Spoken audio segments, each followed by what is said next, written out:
Hello students, our next topic is energy stored in a capacitor. देखिए बेटा, energy stored क्या होती है किसी भी कैपेसिटर के अंदर।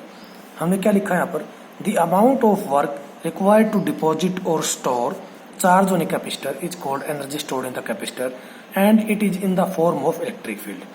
कहता है कि किसी भी कैपेसिटर पर हमें चार्ज स्टोर करने के लिए जो वर्क करना पड़ता है, ठीक है, या कह लीजिए किसी कैपेसिटर को हमें चार्ज देने के लिए जितना वर्क करना पड़ता है वो वर्क उसके अंदर एनर्जी के रूप में स्टोर होता है, ठीक है।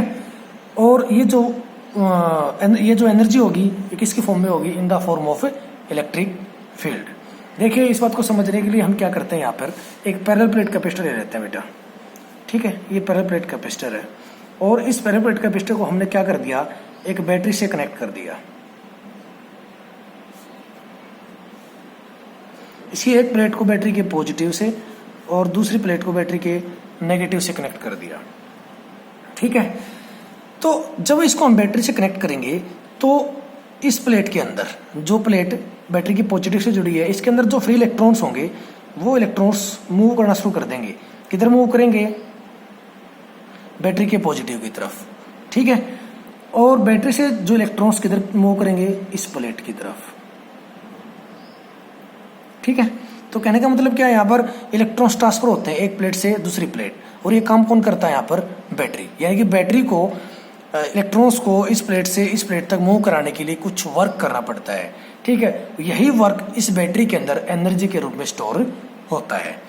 देखिए हमें क्या लिखा है यहाँ पर, let a capacitor of capacitance C is charge up to charge Q then potential difference across it is. कहता है कि मान लीजिए कैपेसिटर है जिसको हमने क्या दिया है, Q चार्ज दिया है। तो जिसको हमने Q चार्ज दे दिया उसकी कैपेसिटेंस क्या होगी, C, ठीक है। तो उसका पोटेंशियल डिफरेंस देखिए क्या होगा, आपको पता है according to definition of capacitance किसके इक्वल होता है, चार्ज अपॉन में पोटेंशियल। तो हमने क्या निकालना है पोटेंशियल, तो इस V को इधर ले जाएंगे, C को इधर ले आएंगे, तो क्या हो जाएगा, V इज इक्वल टू में Q अपॉन C, ठीक है। इसको कह लीजिए क्वेश्चन नंबर 1। यहाँ से हम चार्ज की वैल्यू भी निकाल सकते हैं, इस C को उधर ले जाए तो चार्ज की वैल्यू आ जाएगी, क्या आ जाएगा, Q is equal to VC, ठीक है। इसको कह लीजिए क्वेश्चन नंबर 2, ठीक है। अब मानिए बेटा, ये तो हमने इसका कंसेप्ट बताया।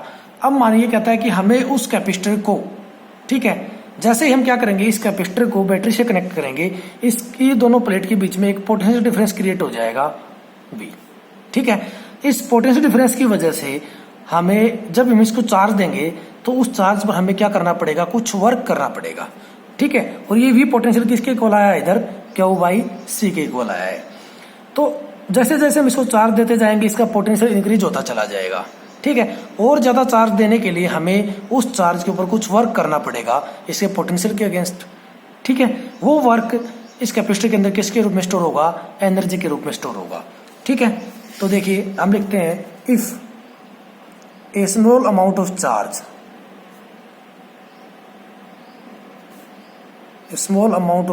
dq is further given to it, then work done is। कहता है कि हम इस कैपेसिटर को कुछ और स्मॉल अमाउंट में चार्ज देना चाहते हैं, ठीक है। अब इसके जैसे ही हम इस कैपेसिटर को जोड़ेंगे बैटरी से, तो उसके प्लेट्स के बीच में एक पोटेंशियल डिफरेंस क्रिएट हो जाएगा V, ठीक है। अब हम क्या करते हैं, हम क्या चाहते हैं कि हम इस कैपेसिटर को कुछ स्मॉल अमाउंट में चार्ज देना चाहते हैं, ठीक है। वो स्मॉल अमाउंट का चार्ज हमने क्या मान लिया, dq। तो इस dq चार्ज पर हमें कुछ वर्क करना पड़ेगा, और वो वर्क किसके इक्वल होगा, पोटेंशियल इंटू में charge, dw is equal to में V इंटू dq, ठीक है। तो देखिए बेटा, अब हमारे पास पोटेंशियल की वैल्यू हम निकाल चुके हैं, किसके इक्वल है, Q/C। तो इक्वेशन 1 से V की वैल्यू इस इक्वेशन में पुट कर देंगे तो क्या आ जाएगा, dw इज इक्वल टू में Q/C dq, ठीक है। अब हमें क्या करेंगे, ये तो बात थी किसी small amount of charge dq के लिए, लेकिन हम उसको कुछ ज्यादा चार्ज देना चाहते हैं, Q चार्ज देना चाहते हैं। तो जब 0 से Q चार्ज हम देंगे तो नेट वर्क डन किसके इक्वल होगा, तो लिखेंगे therefore total work done in increasing charge 0 to Q। ठीक है, हमें उसको नेट चार्ज Q चार्ज देने के लिए कितना वर्क करना पड़ेगा, तो हम क्या करेंगे, अबोव इक्वेशन को 0 से Q तक इंटीग्रेट कर देंगे। ठीक है, क्या कर देंगे, इसको इंटीग्रेट करेंगे तो क्या जाएगा, integration of dw is equal to में इंटीग्रेशन ऑफ 0 to Q। ठीक है, पहले स्टार्टिंग में क्या चार्ज था कैपेसिटर पर 0, हमें उसको क्या चार्ज दिया है, Q चार्ज देना है, तो हमें नेट वर्क डन किसके इक्वल करना पड़ेगा, तो इसलिए हम उसको इंटीग्रेट कर रहे हैं, तो क्या है इधर Q by C D Q. ठीक है, अब यहाँ से देखो बेटा 1 बाई सी, अब डिफरेंशिएशन किसके रिस्पेक्ट में है, Q के रिस्पेक्ट में, तो इंटीग्रेशन भी Q की टर्म का ही होगा, तो 1 बाई सी को हम बाहर निकाल सकते हैं, इधर से डिफरेंशिएशन से इंटीग्रेशन कैंसिल आउट, क्या हो जाएगा, work done is equal to में 1 upon C integration of 0 to Q D Q. ठीक है, अब Q का इंटीग्रेशन आपको पता है क्या होगा, Q स्क्वायर बाई 2। ठीक है, तो इसको इंटीग्रेट करेंगे तो क्या आ जाएगा, W इज इक्वल टू में 1 by C Q square by 2 within limit 0 to Q। अब क्या करेंगे बेटा, ये लिमिट पुट करेंगे, तो पहले अपर लिमिट पुट करेंगे, फिर माइनस लगा करके लोअर लिमिट पुट करेंगे, तो वर्क डन किसके इक्वल आएगा, W इज इक्वल टू में 1 upon C Q square by 2 minus 0। जब हमने उसके लिमिट्स को यहाँ पर पुट कर दिया तो वर्क डन किसके इक्वल आया, 1 बाई सी इंटू में Q स्क्वायर बाई 2 माइनस 0। ठीक है, अब 0 को सब्ट्रैक्ट कर रहे हैं, कुछ फर्क पड़ेगा नहीं, तो हमारे लिए वर्क डन का फॉर्मूला क्या आ गया, Q स्क्वायर अपॉन में 2c। ठीक है, 1 बाई सी को अंदर मल्टीप्लाई कर दिया, तो ऊपर तो Q स्क्वायर के साथ 1 मल्टीप्लाई हो एज इट इज, और जब c को किसके साथ मल्टीप्लाई किया 2 के साथ, तो क्या आ गया 2c, तो work done is equal to में Q स्क्वायर बाई 2c। लेकिन हमने कहा था कि यह वर्क डन किसके रूप में स्टोर होगा उसके अंदर, इन द फॉर्म ऑफ एनर्जी, तो हमने क्या लिखा है यहाँ पर, बट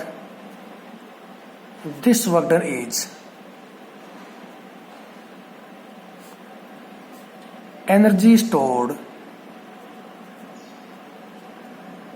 इन द कैपेसिटर। ठीक है, तो इस वर्क डन को हम इस वर्क डन को क्या लिख सकते हैं हम, एनर्जी स्टोर्ड यानी कि U, एनर्जी को हम किससे लिख देते हैं, U से। ठीक है, तो ये एनर्जी किसके इक्वल है, वर्क डन के इक्वल है, तो वर्क डन एनर्जी किसके इक्वल आ जाएगी, Q स्क्वायर बाई 2c। ठीक है, एक फॉर्मूला एनर्जी स्टोर्ड का आपके पास ये आ गया, इसको कह दीजिए इक्वेशन नंबर, पीछे कितने दे चुके हैं, 2 दे चुके हैं, तो ये हो गया आपकी इक्वेशन नंबर 3। ओके बेटा, अब देखिए एक रिलेशन तो हमारी एनर्जी की ये आ गई, इसके अलावा हम इसके 2 फॉर्मूलाज और डिराइव कर सकते हैं। अब देखिए बेटा, आपको हमने नाउ पुटिंग इक्वेशन 2 इन 3, इक्वेशन 2 को जब हम 3 में पुट कर देंगे तो 2 की इक्वेशन क्या थी हमारी, Q इज इक्वल टू में VC।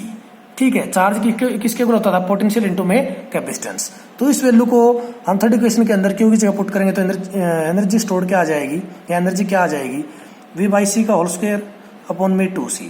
ठीक है, इसको क्या लिख सकता हूँ, V square C square upon में 2c, एक c से एक c कैंसिल आउट, क्या बन गया बेटा 1 बाई 2 CV स्क्वायर लिख सकता हूँ। ठीक है, नीचे सिर्फ 2 बचा तो उसको मैंने बाहर निकाल के क्या लिख दिया 1 बाई 2, एक c से एक c कट गया तो क्या बचा c, और V square H it is, तो एनर्जी का दूसरा फॉर्मूला क्या आ गया 1 बाई 2 CV स्क्वायर। ठीक है, तो ये होगी आपकी इक्वेशन नंबर 4। ओके, हम एक और फॉर्मूला ड्राइव कर सकते हैं इससे, तो देखिए क्या है, इस इक्वेशन नंबर 4 को हम कैसे लिख सकते हैं, U इक्वल टू में 1 बाई 2 CV इंटू में V। ठीक है, 1 बाई 2 CV इंटू में V इंटू V स्क्वायर, एक ही बात है, आई थिंक को फर्क पड़ेगा नहीं। ठीक है, तो देखिए बेटा यहाँ पर CV किसके इक्वल होता है, चार्ज के, Q के इक्वल, तो इसके जगह क्या पुट कर सकता हूं मैं, Q। ठीक है, according to equation number 2, equation 2 क्या है, Q इक्वल टू में CV, तो इसकी जगह क्या पुट कर दूंगा Q, तो एनर्जी किसके इक्वल हो जाएगी 1 बाई 2 इंटू में QV। ठीक है, तो एक रिलेशन हमारी ये आ गई इक्वेशन नंबर 4। तो अगर आपसे कोई क्वेश्चन दिया जाता है, ठीक है, जिसके अंदर आपको किसी कैपेसिटर के अंदर स्टोर्ड एनर्जी निकालनी है, तो आप इक्वेशन नंबर 3, 4 और 5 के हेल्प से, ठीक है, अगर आपको चार्ज दिया गया है, पोटेंशियल दिया गया है, ठीक है, तो आप इक्वेशन 5 का यूज करेंगे। अगर आपको कैपेसिटेंस और पोटेंशियल दिया गया है, ठीक है, तो इक्वेशन 4 का यूज करेंगे। अगर आपको चार्ज और कैपेसिटेंस दिया गया है तो आप इक्वेशन नंबर 3 का यूज करेंगे। इन दोनों इक्वेशंस की सहायता से आप किसी भी कैपेसिटर के अंदर स्टोर्ड एनर्जी को निकाल सकते हैं।